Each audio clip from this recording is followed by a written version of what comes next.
Sir, आपका हमारे कार्यक्रम में बहुत बहुत स्वागत है। धन्यवाद।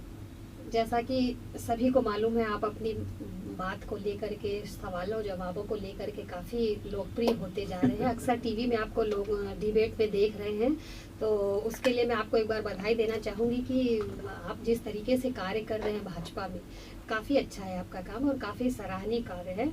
और इन्हीं शहर विकास, काफ़ी सारे मुद्दों को लेकर के, पार्टी को लेके, पक्ष विपक्ष को लेके आज हम आपसे चर्चा करेंगे और उम्मीद करते हैं कि आप हमारे सवालों के जवाब देंगे। धन्यवाद। सर, मैं आपसे सबसे पहले पूछना चाहती हूँ कि जिस तरीके से अभी क्राइम बढ़ रहा है, आप देख रहे हैं लगातार क्राइम बढ़ रहा है, और अभी हाल ही में यदि देखा जाए तो दुर्ग में एक नाबालिग बच्ची के साथ अनाचार की घटना सामने आई, कुम्हारी में जिस तरीके से अभी मर्डर वाला केस आया है, तो मतलब जिस तरीके से क्राइम बढ़ रहा है उसकी मेन जड़ क्या है? किस उससे आप देखते हैं? बहुत अच्छा प्रश्न है आपका कि इसकी जड़ क्या है। जी। ये जो क्राइम हो रहा है ये तो परिणाम है, लेकिन उसके कारण क्या है ये हमारे को सोचने की और समझने की और ये बताने की बहुत ज्यादा जरूरत है। इसके मुख्य 3 कारण हैं। पहला कारण है कि जो जागरूकता लोगों को चाहिए, जनता को चाहिए, समाज को चाहिए, वो जागरूकता हो नहीं रही है। आज भी लोग पुलिस स्टेशन जाने में घबराते हैं। आज अगर लोगों को, समाज को ये पता चल जाए कि पुलिस रिपोर्ट बहुत अच्छे से होगी, पुलिस बहुत ज्यादा अच्छे से सहयोग करेगी, तो अपने आप अपराध में कमी आएगी कि नहीं आएगी? बिल्कुल आएगी।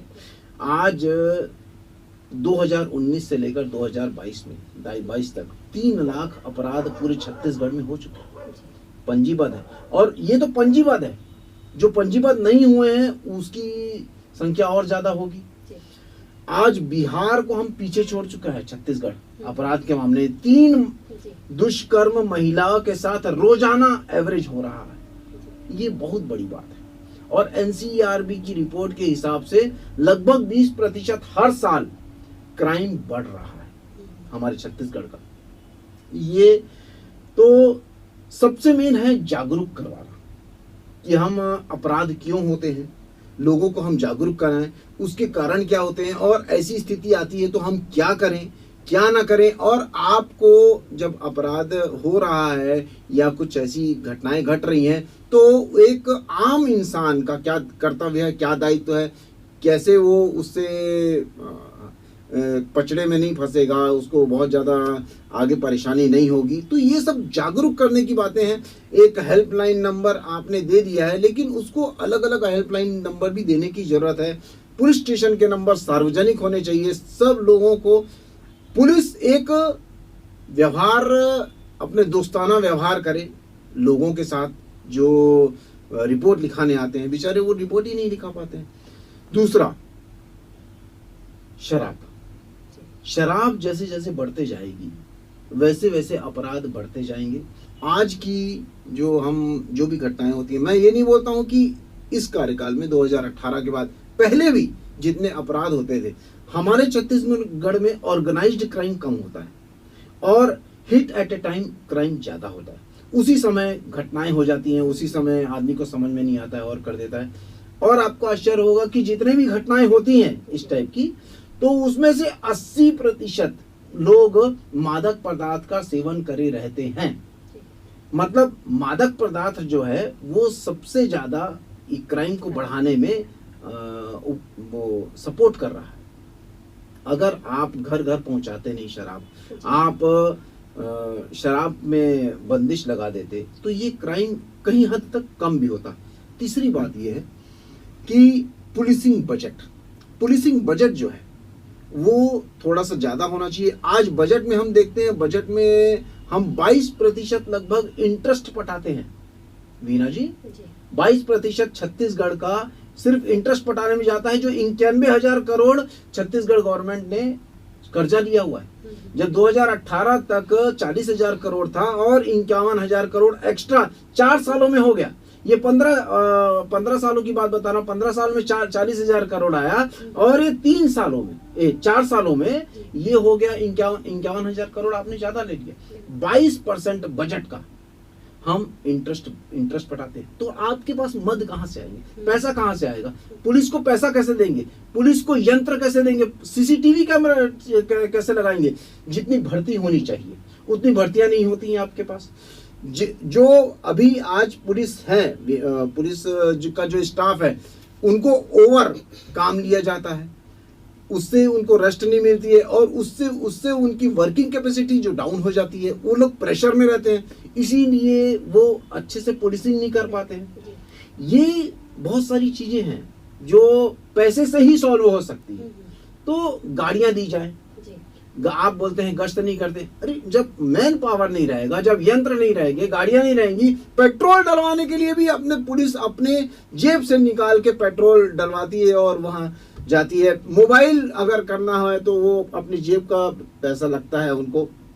बहुत सारी चीजें वहां पर, अगर कोई ऐसी घटनाएं और या ऐसे कुछ खर्चा आ जाता है तो कोई पुलिस इंस्पेक्टर या हवलदार जो जाता है जांच करने के लिए, उसको अपने पैसे अपनी जेब से पैसा देना पड़ता है, क्योंकि ड्यूटी है, वो ड्यूटी के हिसाब से काम करेगा। तो ये तीनों चीजें जो है वो अपराध बढ़ा रही है, क्राइम की मुख्य जड़ ये और ये भी देखा आपने, बहुत अच्छी बात कही, जिस तरीके से जनता और पुलिस के बीच जो सामंजस्य स्थापित नहीं हो पा रहा है, वो भी क्राइम का एक बहुत बड़ा। अगर मान लीजिए आपको ये पता हो, अगर किसी अपराधी को पता हो या कोई आम जनता में, समाज में ये एकदम पता हो लोगों को कि ये तुरंत जाके पुलिस में रिपोर्ट लिखा देगा और पुलिस एक्शन लेगी और हमारे ऊपर एक्शन होगा, तो घटेगा कि नहीं घटेगा? बिल्कुल, अपराध में कमी जरूर आएगी। आज आप बताइए कि एक आम इंसान, एक आम जनता पुलिस रिपोर्ट लिखाने में डरती है कि नहीं डरती? बिल्कुल डरती है, बिल्कुल है कि नहीं? तो ये सबसे बड़ा कारण है। ये तीनों जो कारण है ये अपराध को बढ़ावा दे रहे हैं। यही जड़ मानी जा रही है सर। ये तो ही क्राइम की बात। जिस तरीके से कांग्रेस का लगातार ये कहना है कि उन्होंने गंगा जल लेकर के शराबबंदी को जिस तरीके से बात जो आ रही है, तो उनका कहना है कि उन्होंने गंगा जल लेकर कभी कसम ही नहीं खाई। उस पर आप क्या कहना चाहिए? गंगा जल लेके कसम खाई, वो तो वो वीडियोस और फोटोज और सभी चीजें पेपर में सब आया। ये गंगा जल अगर नहीं लेके हाथ में कसम खाई रहती तो ऐसा क्यों होता? और जिस विश्वास के साथ छत्तीसगढ़ की जनता ने उनको विश्वास दिया, उनको आशीर्वाद दिया, वो आप काम नहीं कर पाए। आज 40 लाख लोग सेवन करते हैं हमारे छत्तीसगढ़ में, 35% प्लस हो चुका है यहाँ पर जो लोग सेवन करते हैं, और पूरे भारत में ये हमारा छत्तीसगढ़ दूसरे स्थान पे है त्रिपुरा के बाद, जहां पर लोग ज्यादा सेवन करते हैं। आज एक बात बताइए कि महिलाओं ने क्या सोच के उनको वोट दिया होगा? कोई कांग्रेस को वोट नहीं दिया था, आपके वादों को वोट दिया था, कि आप ये आपके घोषणा पत्र को वोट दिया था, जो आप घोषणा पत्र पूरा नहीं कर पाए अपना। और आज आप बोलते हैं कि हमारी कमेटी बैठेगी, हमारी संस्कृति नहीं है। तो ये घोषणा पत्र में डालने से पहले आपको नहीं पता था? पता था ना। आप बोलते हैं कि आज कमेटी बैठेगी, कमेटी की जो रिपोर्ट आएगी उसके बाद एक्शन लिया जाएगा। 120 दुकानें एक्स्ट्रा खोल दी गई हैं, जो पहले शहर के बाहर रहती थी आज शहर के अंदर आ चुकी हैं। आज आप किसी के गली में आप मंदिर खोल दीजिए तो लड़का मंदिर जाना चालू कर देगा, और शराब दुकान खोल देंगे तो लड़का शराब दुकान में जाना चालू कर देगा, पान ठेला खोल देंगे तो पान खाना चालू कर देगा, सिगरेट पीना चालू कर देगा। आप बंद करके देखिए। आप बोलते हैं गुजरात का उदाहरण दे देते हैं, तो मतलब दूसरे अगर स्टेट में अगर मान लीजिए बंदी है और वहां पर मान लीजिए शराब बिकती है, मान लीजिए, तो आप भी बंद कर दीजिए ना। आपका जो वादा है वो शराब बंदी का है, आप बंद कर दीजिए। आप ये एक्सक्यूज लेके बोलेंगे कि दूसरे स्टेट में शराब बिक रही है, वहां तो बंदी है, वहां पर ऐसा क्या हो रहा है, लोग सैनिटाइजर पी रहे हैं, लोग ये। शुरू में एक प्रॉब्लम जाएगी, लेकिन 40 लाख लोगों ने सैनिटाइजर नहीं पिया था, जो आप एक्सक्यूज देते हैं। जो आपका काम है बंद करना, शराब बंदी करना। अगर मान लिया जाए एक बार कि आपने गंगा जल में हाथ में रख के आपने कसम नहीं खाई है, मान लिया जाए, लेकिन वादा तो किया। क्या आप जो वादा किया है छत्तीसगढ़ की जनता के साथ, भोली भाली जनता के साथ, वो आप वादा पूरा करिए, बात खत्म। आप बाड़ी लगाइए, उसके बाद भी जानवर आएंगे तो उसमें जनता समझेगी, लेकिन उतने उतने जानवर आते नहीं है। निश्चित ही रूप से समाज में एक बहुत ही बुरा इसका असर पड़ता है, और 5,500 करोड़ रुपया आपको इनकम आती है, इस वजह से आप शराबबंदी नहीं कर रहे हैं। और लेकिन वो 5,500 करोड़ रुपया किसकी जेब से जाता है? उस आदमी की जेब से जाता है जो अपने घर में मिठाई नहीं लेके जाता अपने बच्चों के लिए, जो अपने घर में जूस लेके नहीं जाता, फल लेके नहीं जाता, आपकी शराब में चढ़ा के आता है, उस आदमी का होता है 5,500 करोड़, उस आदमी का है। तो शराबबंदी आपको करनी चाहिए। आपने गंगा जल में कसम, गंगा जल हाथ में रख के कसम खाई है, अगर नहीं भी खाई रहती, आपने घोषणा पत्र में दिया है, आपने विश्वास घात का काम न मत करिए, आपने विश्वास इसी नाम से जीता था, तो वो विश्वास आप कायम रखिए, कम से कम अपना काम करके जाइए। शराबबंदी को लेकर के जैसे ये भी कहा जाता है कि अगर शराब के नशे को बंद कर दिया जाए तो जनता जो है, मतलब ये एक उदाहरण कांग्रेस पेश करती है सामने कि यदि शराब बंद कर दिया जाए तो जो आज के युवा है वो दूसरे नशे की ओर जाएंगे। अब एक ऐसी बात है कि मान लीजिए कि लोगों को, जैसे कि मैंने बताया था कि एक खेत है, ठीक है, अब खेत है, उसमें आपने बाड़ी नहीं लगाई या फेंसिंग नहीं किया, तो बहुत सारे जानवर आ रहे हैं, चर के जा रहे हैं उसे, ठीक है। आप बाड़ी लगा देते हैं, बाड़ी लगा देते हैं, और बाड़ी ये लगाने के बाद भी चरेंगे, लेकिन जो 100 जानवर आते थे वो इक्का दुक्का चढ़ेंगे। आप क्या बोल रहे हैं कि अगर हम खेतों में बाड़ी लगा देंगे तो ये तो बच जाएगी, ये वाला खेत तो बच जाएंगे, तो लेकिन दूसरे पेड़ पौधों को वो खाना चालू करेंगे, तो ये कहाँ का लॉजिक है? मतलब ये कहाँ का लॉजिक है? ये कोई लॉजिक नहीं हुआ। कहीं ना कहीं जो है कांग्रेस बचने के लिए इस तरह के जवाब जो है आजकल दे करके बचना चाह रही है शराबबंदी के मुद्दे को। जी बिल्कुल बिल्कुल बिल्कुल। भारत जोड़ो यात्रा भी जो चल रही है कांग्रेस की, आपने भी सुना होगा, तो भारत जोड़ो यात्रा का जो बहुत ज्यादा प्रतिशत जो है मिल रहा है, उस पर आपकी क्या प्रतिक्रिया है? देखिए, भारत जोड़ो यात्रा, कोई भी आप काम करते हैं उसका कोई ना कोई रिजल्ट जरूर आता है। जैसे एक गिलास पानी को आप उठा के इधर रख देंगे तो टेबल साफ होगा, ठीक है, उसका भी प्रतिशत आता है। तो आप तो भारत का भ्रमण कर रहे हैं, और राहुल गांधी जी, हमको ये समझ में नहीं आता है, जो सबसे बड़ा ड्रॉबैक है इस भारत जोड़ो यात्रा का, कि आपका एजेंडा क्या है, क्लियर कट एजेंडा क्या है, आप क्या कहना चाहते हैं। आप भारत जोड़ो यात्रा, आपका भ्रमण जो कर रहे हैं वो किस कारण कर रहे हैं, किस मुद्दे को लेकर कर रहे हैं, क्या मतलब इससे रिजल्ट क्या आएगा। अब वो बात अलग है कि राहुल गांधी जी एक रोड से निकल रहे हैं, ऐसी रोड से निकल रहे हैं जहां पर वो पहले कभी आए नहीं है, तो उनको देखने के लिए लोग आते हैं, क्योंकि आज तक हमने टीवी में देखा है, चर्चा में रहे हैं, तो उनको देखने के लिए लोग आते हैं। इसमें नो डाउट कि उनकी पर्सनल जो पावर है वो बढ़ेगी।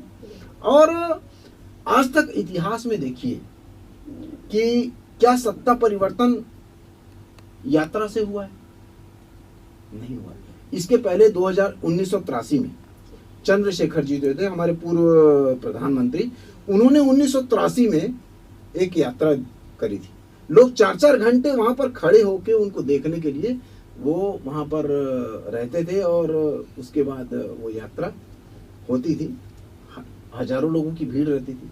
लेकिन 1984 में रिजल्ट क्या आया? 1984 में तो कांग्रेस बहुत 400 सीटों से जीती थी लगभग, तो उसका कोई असर नहीं आया। तो इतिहास में ऐसा नहीं है कि सत्ता परिवर्तन जिसने किया है तो वो यात्रा के दम पे किया है। प्लस दूसरी बात ये है, मैं आपसे पूछना चाहता हूं कि क्या आप एक वार्ड का भ्रमण करके, कोई आदमी अगर वार्ड का भ्रमण करे तो क्या वो वार्ड पार्षद के लायक बन जाएगा या वार्ड पार्षद का चुनाव जीत जाएगा? कोई आदमी शहर का भ्रमण करे तो वो क्या विधायक बन जाएगा या विधायक के लायक हो जाएगा? या इसी प्रकार कोई आदमी अगर पूरे भारत का भ्रमण करे तो क्या वो प्रधानमंत्री बन जाएगा, प्रधानमंत्री के लायक बन जाएगा? ऐसा नहीं है। और इसमें कोई शक नहीं है कि उनको उनकी खुद की पूरी पर्सनल पावर जो है वो उसमें इजाफा होगा, लेकिन आप ये नहीं बोल सकते कि आप प्रधानमंत्री के लिए आपको या एज ए लीडर कोई जनता एक्सेप्ट कर लेगी। भारत जोड़ो यात्रा के तहत जी सर, परिवारवाद जो है वो बीजेपी में भी था, हम्म। बीजेपी में भी था, रहा है, जो भी है। और मतलब राहुल गांधी पर ही आप विपक्ष द्वारा उंगली क्यों उठाई जाती है परिवारवाद को लेकर? बहुत अच्छा प्रश्न है आपका। जी, एक्चुअली हम परिवारवाद में उलझ जाते हैं, मतलब परिवारवाद में ही हम बोलते हैं कि उसी में खराबी है ना, परिवारवाद में खराबी नहीं है। नेपोटिज्म जो है वो हर क्षेत्र में है, सिर्फ आपके राजनीति में नहीं, आप फिल्मों में ले लीजिए, आप दूसरी जगह और ले लीजिए, उनका बेटा उनका बेटी जी, उस फील्ड में आ रही है, हर क्षेत्र में। लेकिन परिवारवाद जो है वो प्रॉब्लम नहीं है।